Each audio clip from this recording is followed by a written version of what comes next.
सृष्टी, तुला माहीत आहे का, आपले मत कविताच्या माध्यमातून समोरच्या थेट मनात भिडतो.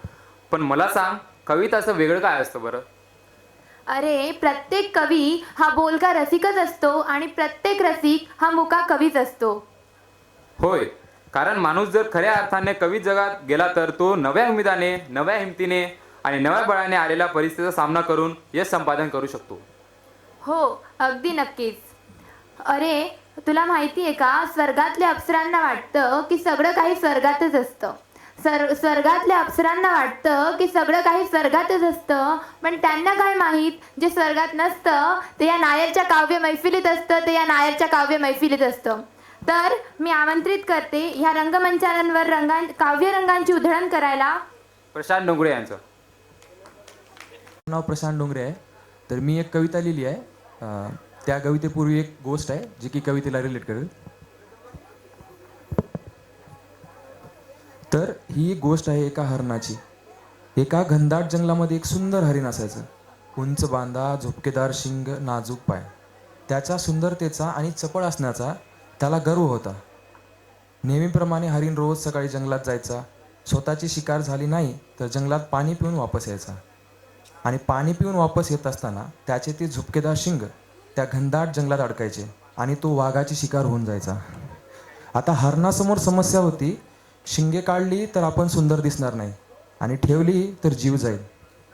हरणाला या दुविधा मनस्थितीतून बाहेर काढण्यासाठी आणि समस्या सोडवण्यासाठी एक हरणी समोर आली.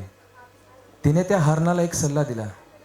तू त्या जंगलातून थोडं वाकून चाल, जेणेकरून तुला तुझे सुंदर आणि झुपकेदार शिंग काढण्याची गरज पडणार नाही आणि तुझा जीवही वाचेल. हरणीच्या त्या वाक्याने हरिण प्रभावित झाले आणि हरणाचा आयुष्यभराचा प्रश्न मिटला. आता या गोष्टीतला हरिण म्हणजे मी स्वतः आणि हरणी म्हणजे ती. तर कवितेचं शीर्षक आहे ती एक मुलगी. तिचे बोलणे जसे झाडावर चिमण्यांचा चिवचिवाट, तिचा स्पर्श जसा गरम तव्यावर पडतो पाण्याचा थेंब, तिचा चेहरा जशी वर्षा ऋतूमध्ये रंगीबिरंगी फुललेली समृद्ध फुलांची बाग, तिच्या आठवणी जशा तपत्या उन्हात थंड हवेची झुळूक. हां, आहे थोडी रागीट, परंतु मी मनवल्यावर ऐकेल ती. हां, स्वतःच्या धुंदीत असते ती, परंतु एक आवाज दिला की पटकन ओढ देते ती. कधी हसत, कधी रुसत, हां, परंतु नेहमी सोबत असते ती. मोठ्या संकटात रडेल, कोसळून जाईल, परंतु छोट्या छोट्या आनंदात खळखळून हसेल ती. तिचे हरणीसारखे डोळे, हवेत अलगद उडणारे रेशमी केस, हे पाहत बसणारा मी, मला त्या स्वप्नातून खऱ्या विश्वात आणणारी ती. या स्वार्थी दुनियेत खात्रीची कमान हातात पकडणारी ती. सतत बडबड करणारा मी आणि एक स्मित हास्य देऊन सर्व ऐकून घेणारी ती. हां, जास्त जवळीक नकोय तुझी.